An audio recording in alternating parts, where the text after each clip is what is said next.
एक आदमी ने एक बहुत ही खूबसूरत लड़की से शादी की। शादी के बाद दोनों की जिंदगी बहुत प्यार से गुजर रही थी। वह उसे बहुत चाहता था और उसकी खूबसूरती की हमेशा तारीफ किया करता था। लेकिन कुछ महीनों के बाद लड़की चर्मरोग से ग्रसित हो गई और धीरे धीरे उसकी खूबसूरती जाने लगी।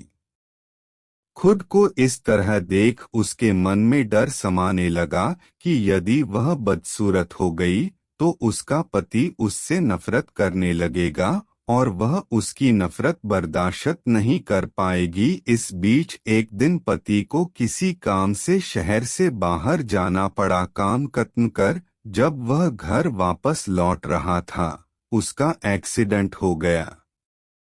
एक्सीडेंट में उसने अपनी दोनों आंखें खो दी, लेकिन इसके बावजूद भी उन दोनों की जिंदगी सामान्य तरीके से आगे बढ़ती रही। समय गुजरता रहा और अपने चर्मरोग के कारण लड़की ने अपनी खूबसूरती पूरी तरह गंवा दी। वह बदसूरत हो गई, लेकिन अंधे पति को इस बारे में कुछ भी पता नहीं था।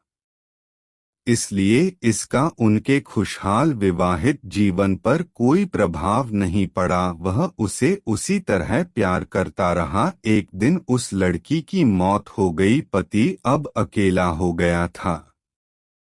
वह बहुत दुखी था।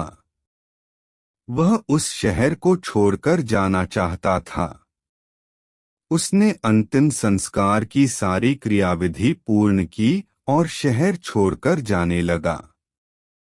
तभी एक आदमी ने पीछे से उसे पुकारा और पास आकर कहा, अब तुम बिना सहारे के अकेले कैसे चल पाओगे? इतने साल तो तुम्हारी पत्नी तुम्हारी मदद किया करती थी।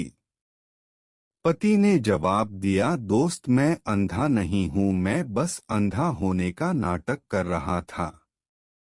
क्योंकि यदि मेरी पत्नी को पता चल जाता कि मैं उसकी बदसूरती देख सकता हूँ तो यह उसे उसके रोग से ज्यादा दर्द देता। इसलिए मैंने इतने साल अंधे होने का दिखावा किया।